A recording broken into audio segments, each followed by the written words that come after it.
I always thought betrayal was something that happened to other people, a tragic story you hear, but never imagine could happen to you.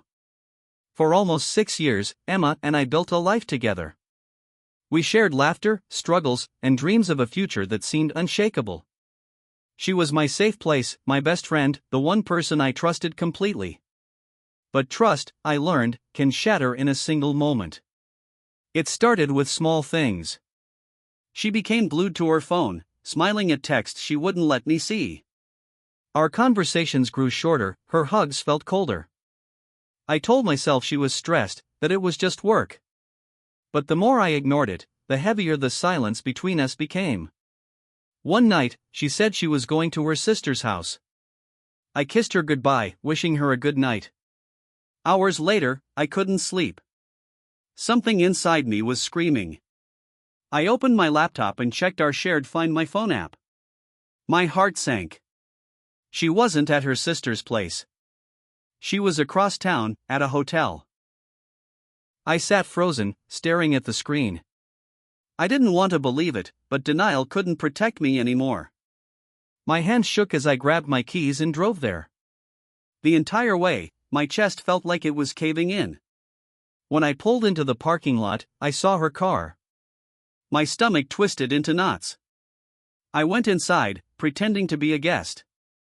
The lobby was quiet, but then I saw her.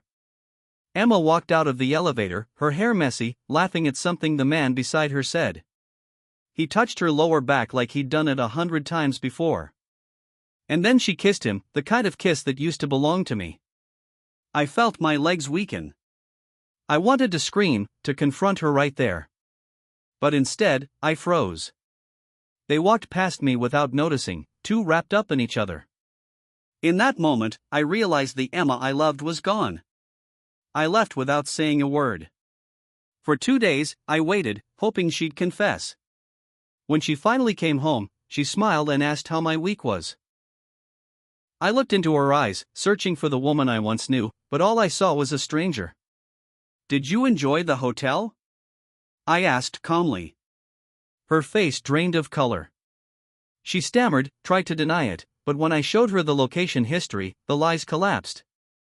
She cried, begged, said it was a mistake. But mistakes don't last for months. Mistakes don't laugh in hotel lobbies with someone else. That night, I packed my things. I didn't raise my voice. I didn't need to. The silence between us was louder than any argument. And as I closed the door behind me, I realized something I'll never forget. Love makes you blind, but betrayal forces you to see everything with painful clarity. For the longest time, I thought Daniel and I were unshakable. We built our life together piece by piece, a small apartment, weekend road trips, inside jokes that no one else understood. He was my anchor, my safe place. Or at least, that's what I believed. It started with whispers of doubt I tried to ignore. He became distant, distracted, always finding excuses to stay out late. "Work's been insane," he'd say, collapsing onto the couch with a tired smile. I wanted to trust him. I told myself love meant patience. One evening, while he showered, his phone buzzed on the nightstand. Normally, I'd never look. But something inside me, call it instinct, told me to. The message preview froze my blood. "Can't wait to see you again. Last night was perfect." My hand shook as I opened the chat. Dozens of messages, photos, emojis, the language of a love that wasn't mine. I didn't confront him that night. Instead, I tested him. The next day, I casually asked, "How was work yesterday?" He smiled, spun a story about meetings and deadlines. Word for word, a lie. The following weekend, he told me he had to go on a business trip. My chest tightened, but I nodded. After he left, I followed him. My heart pounded as I trailed his car across town until he parked at a boutique hotel. I sat there for hours, watching, until she appeared. A woman with bright hair, laughing as she ran into his arms.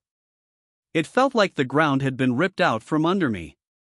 I snapped photos through tears, proof that the love I believed in had turned into betrayal. When he came home, he hugged me like nothing happened. He smelled like her perfume. I let him speak, Let him weave more lies about conferences and late nights. Then I placed the photos on the table. He froze. His face drained of color.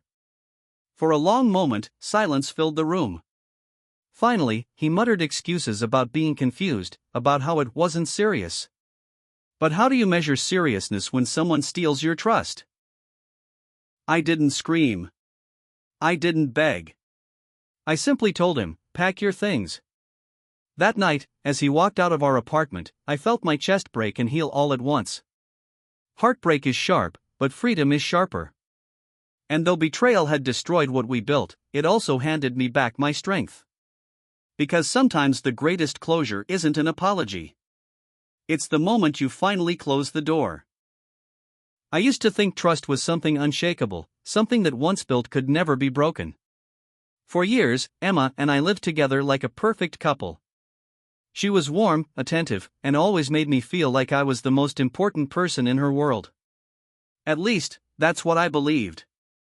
It started with little details. She began locking her phone, something she had never done before. Late-night work calls suddenly became common. When I asked, she'd smile and brush it off, saying, "You're overthinking, babe." I wanted to believe her. One Friday night, she said she was heading to her sister's place for a sleepover. Harmless enough. But something in her tone felt rehearsed.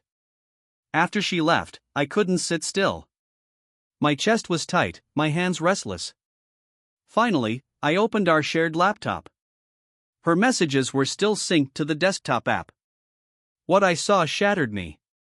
Dozens of conversations with someone saved under a fake name. Flirty jokes, late-night confessions, and plans that clearly didn't involve me. The latest thread? Can't wait for tonight. He thinks I'm with my sister. My whole body went cold. I didn't message her. I didn't call. Instead, I got in my car and drove. Her sister lived across town, but Emma wasn't there.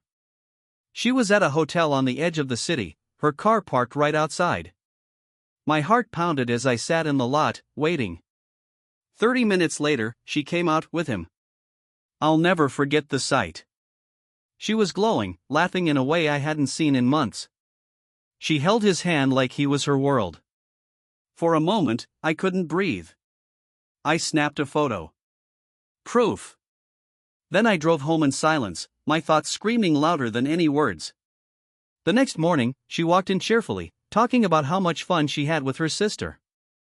She even hugged me, acting like nothing was wrong. I looked at her, really looked at her, and felt like I was staring at a stranger. Over breakfast, I slid my phone across the table, showing her the screenshot. Her fork clattered against the plate. She went pale, her lips trembling as she searched for words.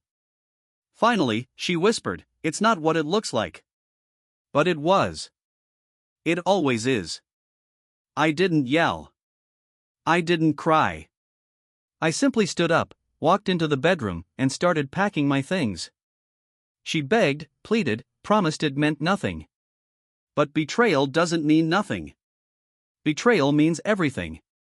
As I closed the door behind me, I realized something: sometimes the most painful truth is also the most freeing. I never thought betrayal could feel like a physical wound, but that night it did. For years, Emily and I built what I believed was a strong, unshakable love. We moved in together, planned vacations, even discussed starting a family. She was my partner, my safe place. Or so I thought. It started subtly. Emily began guarding her phone, flipping it face down when I entered the room. She laughed at texts she never shared with me, stayed late at work far more often than usual. I told myself she was stressed, that I was imagining things. But late one night, when she fell asleep on the couch, her phone lit up. I tried to resist, but my gut screamed at me to look. The message read, "I miss you already. Can't wait to see you again." My hands went cold. It wasn't from me. I spent the next few days in a daze, trying to act normal while my mind replayed that text again and again.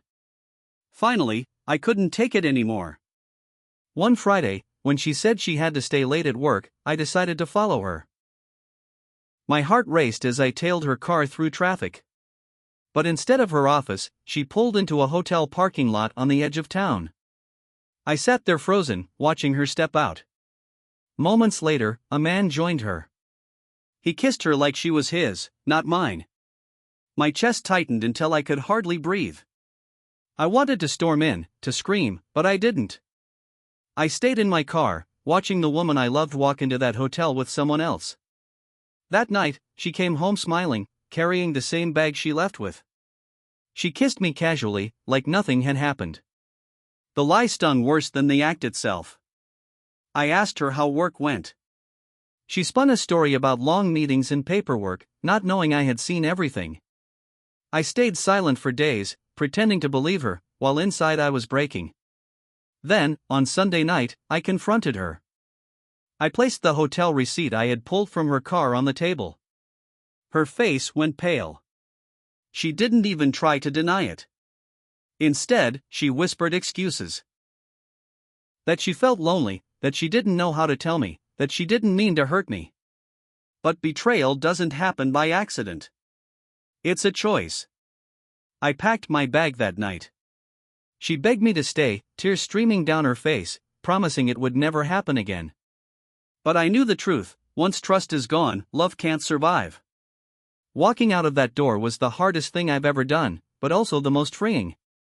Because sometimes, the only way to save yourself is to leave the person who broke you. I never thought I'd be the kind of person to question the woman I loved. For 8 years, Claire and I had built a life together. We traveled, dreamed about a family, even started saving for a house. I believed we were unbreakable. But betrayal doesn't arrive with warning signs, it creeps in quietly, until one day, everything collapses. It began with her late nights. She told me she was working overtime, and I didn't argue, she had always been ambitious. But soon, overtime became every night. Her laughter turned distant, her eyes seemed to look through me instead of at me. I told myself it was stress, that we'd get past it. One evening, while she showered, her phone buzzed. Normally I wouldn't have touched it, but something inside me whispered that I had to look. I hesitated, but curiosity won. A message lit up the screen: "I can't wait to see you again. Last night was unforgettable." My chest tightened. It wasn't from me. I put the phone back before she noticed, acting normal, but my world was spinning. I couldn't sleep. Every time I closed my eyes, I saw her smiling at someone else. The next day, I left work early. My hands were trembling on the steering wheel as I drove to her office. But when I got there, her car wasn't in the lot. I waited, hoping maybe she had stepped out. An hour passed. Then I saw her car pull in, but she wasn't alone. A man got out from the passenger side. He leaned in, kissed her cheek before she left. She smiled at him in a way she hadn't smiled at me in months. I felt like I'd been punched. Still, I didn't confront her. I wanted her to admit it herself. That night, I asked casually about work. She lied straight to my face, describing meetings that never happened, laughing about long hours with coworkers. My heart broke with every word, but I stayed silent. 2 days later, I followed her again. This time, she didn't even go near the office. Instead, she drove to a quiet restaurant across town. I parked far away, watching as she met him. They sat close, hands brushing, eyes locked on each other.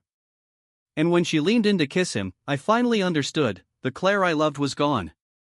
When she came home that night, she kissed me on the cheek like nothing had happened. I looked at her, and for the first time, I didn't see my partner, I saw a stranger. At dinner, I asked one simple question: is there someone else? Her fork dropped. Her lips parted, but no sound came out. In that silence, I already had my answer. Eventually, the excuses came. She said she was confused, that she didn't want to hurt me. But betrayal isn't confusion. Betrayal is a choice. I packed my bag that same night. I didn't yell, I didn't cry in front of her. I just left, because sometimes the loudest statement you can make is walking away. And as I closed the door, I realized something: love is fragile, but trust, once broken, can never be rebuilt.